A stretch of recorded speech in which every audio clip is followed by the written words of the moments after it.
تلنگانہ میں auto drivers کی ہڑتال حکومت کے ساتھ کامیاب مذاکرات کے بعد ہو گئی ختم۔ ریاستی وزیر ٹرانسپورٹ پون پربھاکر کے مطابق حکومت کی جانب سے 14 اہم مطالبات پر مثبت رد عمل کے بعد آٹو ورکرز یونینوں نے ہڑتال واپس لینے کا فیصلہ کیا۔ حکومت نے پرانے آٹو رکشا کو الیکٹرک آٹو میں تبدیل کرنے کے لیے ہر ڈرائیور کو 1.5 لاکھ روپے کی مالی امداد دینے کا اعلان بھی کیا۔ وزیر نے کہا کہ حکومت آٹو ڈرائیورز کے دیگر مسائل کے حل کے لیے بھی کرے گی اقدامات۔ تلنگانہ رکشنا سینا کی صدر کے کویتا نے پیر کو الزام عائد کیا ہے کہ کانگریس حکومت اڈانی گروپ کو فائدہ پہنچانے کے لیے ریاست میں اسمارٹ بجلی میٹر کر رہی ہے نصب۔ نیکلس روڈ پر حکومت کی جانب سے منعقدہ نمائش کا دورہ کرنے کے بعد انہوں نے کہا کہ اسمارٹ میٹروں سے عام میٹروں کے مقابلے بجلی کے بل میں اضافہ ہو سکتا ہے۔ کویتا نے social media platform X پر دعویٰ کیا کہ حکومت عوام کو گمراہ کرنے کے لیے اسمارٹ میٹروں کا ڈیمو پروگرام منعقد کر رہی ہے۔ انہوں نے مرکز کی نئی اسکیم پر بھی اعتراض کیا۔ انہوں نے تلنگانہ حکومت پر مرکزی حکومت کے دباؤ میں کام کرنے کا لگایا الزام۔ حیدرآباد پولیس نے ہفتے کے روز کارروائی کرتے ہوئے 4 بین ریاستی منشیات اسمگلروں کو گرفتار کر کے ان کے قبضے سے 48 کلو خشک گانجا ضبط کر لیا۔ پولیس کے مطابق ملزمین کے تعلق دہلی، وشاکھاپٹنم اور بہار سے ہے اور وہ گانجا وشاکھاپٹنم سے دہلی منتقل کر رہے تھے۔ پولیس نے بتایا ہے کہ ملزمین نے مالی مشکلات سے دوچار ایک کم عمر ڈیلیوری پارٹنر کو رقم کا لالچ دے کر گانجا پہنچانے کے لیے استعمال کیا۔ گانجا 4 بیگوں میں چھپا کر لے جایا جا رہا تھا۔ کمشنر ٹاسک فورس خیرتباد زون اور ریپڈ پولیس نے کارروائی کرتے ہوئے ملزمین کو گرفتار کر لیا، جبکہ مزید تحقیقات ہے جاری۔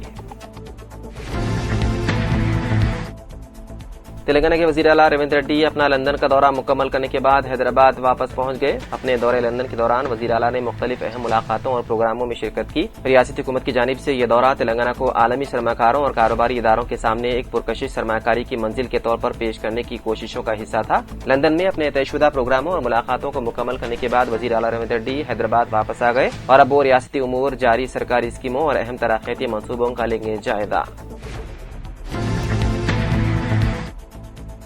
حیدرآباد کے عوام بالخصوص موسیٰ رام باغ اور امبرپیٹ کے درمیان روزانہ سفر کرنے والے گاڑی سواروں کے لیے بڑی راحت کی خبر۔ موسیٰ ندی پر موسیٰ رام باغ امبرپیٹ راستے میں تعمیر کیا جانے والا نیا پل تقریباً مکمل ہو چکا ہے۔ تقریباً 52 کروڑ روپے کی لاگت سے تعمیر ہونے والا اس نئے پل کی لمبائی 220 میٹر ہے۔ حکام کی جانب سے پل کی باقاعدہ ماندہ کام تیزی سے مکمل کیے جا رہے ہیں اور اسے رواں ماہ کے آخر تک عوام کے لیے کھولنے کی جا رہی ہے تیاریاں۔ تلنگانہ ہائی کورٹ نے وجے ڈائگنوسٹک سینٹر کے 4 ملازمین کے خلاف درج پولیس مقدمہ خارج کر دیا۔ یہ معاملہ ایک خاتون کی ہرنیا سرجری سے قبل ہیپاٹائٹس بی کی مبینہ طور پر غلط ری ایکٹیو رپورٹ جاری کرنے سے متعلق تھا۔ جسٹس این ٹکارام جی نے کہا کہ رپورٹ جاری کرنے میں تصدیقی ٹیسٹ نہ کرانا زیادہ سے زیادہ طبی غفلت یا ناقص سروس کا معاملہ ہو سکتا ہے، جس پر سول یا صارف عدالت سے رجوع کیا جا سکتا ہے۔ عدالت نے وعدہ کیا ہے کہ ہر پیشے وارانہ غفلت کو فوجداری جرم قرار نہیں دیا جا سکتا۔ فوجداری ذمہ داری اسی وقت عائد ہوگی جب غفلت انتہائی سنگین اور لاپرواہی پر مبنی ہو اور انسانی جان کو خطرہ لاحق ہو۔ مہاراشٹر کے امراوتی میں پیر کی علل صبح ایک سرکاری اسپتال میں وینٹیلیٹر پھٹنے سے لگ گئی آگ، جس کے نتیجے میں 3 نومولود بچوں کی ہو گئی موت، جبکہ اسپتال میں زیر علاج درجنوں بچوں کو ہنگامی طور پر محفوظ مقام پر منتقل کر دیا گیا۔ اطلاعات کے مطابق یہ آگ تقریباً صبح 3:30 بجے اسپتال کی تیسری منزل پر وینٹیلیٹر پھٹنے کے بعد لگی۔ حادثے کے وقت امراوتی ڈسٹرکٹ وومن ہاسپٹل کے special new born care unit یعنی کہ SNCU میں 39 نومولود بچے زیر علاج تھے۔ آگ کی لپیٹ میں آنے اور دھوئیں کے باعث 3 بچوں کو شدید جھلسنے اور دم گھٹنے کے نتیجے میں ان کی موت ہو گئی۔ آگ لگتے ہی ڈاکٹروں، نرسوں اور دیگر طبی عملے نے فوری طور پر وارڈ پہنچ کر نومولود بچوں کو باہر نکالنا شروع کر دیا۔ شدید متاثرہ 6 نومولود بچوں کو مزید علاج کے لیے قریبی سپر اسپیشلٹی اسپتال کر دیا گیا منتقل۔ آندھرا پردیش کے اننتا پور کے سرکاری اسپتال کی دیوار گرنے سے ایک طالب علم کی ہو گئی موت۔ تازہ واقعہ ضلع اننتا پور کے چپٹور میں واقع ایک سرکاری اسپتال کی دیوار گرنے سے ایک طالب علم ہلاک ہو گیا، جبکہ ایک دیگر طالب علم شدید زخمی ہو گیا۔ متوفی طالب علم کی شناخت ہرش وردھن کے طور پر ہوئی ہے۔ حادثے میں زخمی ہونے والے طالب علم کو فوری طور پر علاج کے لیے اسپتال منتقل کر دیا گیا۔ اس واقعے کے بعد مقامی افراد اور والدین نے حکومت اور متعلقہ حکام سے مطالبہ کیا ہے کہ ریاست بھر کے اسکولوں اور سرکاری ہاسٹلوں کی پرانی اور خستہ عمارتوں کا فوری طور پر معائنہ کیا جائے تاکہ مستقبل میں ایسے المناک واقعات کو روکا جا سکے۔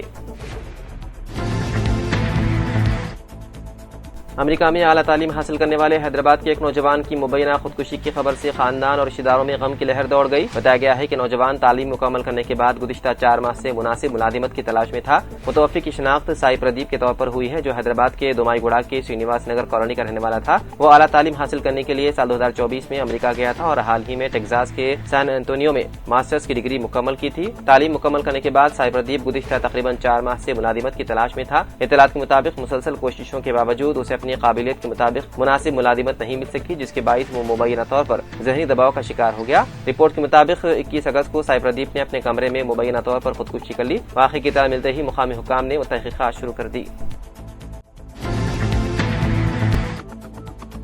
گنی کے دارالحکومت کوناکری کے سب سے بڑے لینڈ فیل یعنی کہ کچرا ڈمپنگ سائٹ پر اتوار کے روز کچرے کا ایک بڑا پہاڑ منہدم ہو گیا، جس سے کم از کم 30 لوگوں کی موت ہو گئی۔ میڈیا رپورٹس میں افسران کے حوالے سے بتایا جا رہا ہے کہ رات تقریباً 2 بجے شروع ہوئی شدید بارش کے سبب کوناکری کے سب سے بڑے لینڈ فیل میں کچرے کا ڈھیر بہہ گیا اور لینڈ سلائڈنگ دیکھنے کو ملی، جس سے قریب کی جھگیاں ملبے میں دب گئی۔ زندہ بچے لوگوں کی تلاش کے لیے بچاؤ مہم فوراً شروع کر دی گئی۔ سنگین طور پر زخمی 6 لوگوں کو فوری اسپتال منتقل کر دیا گیا۔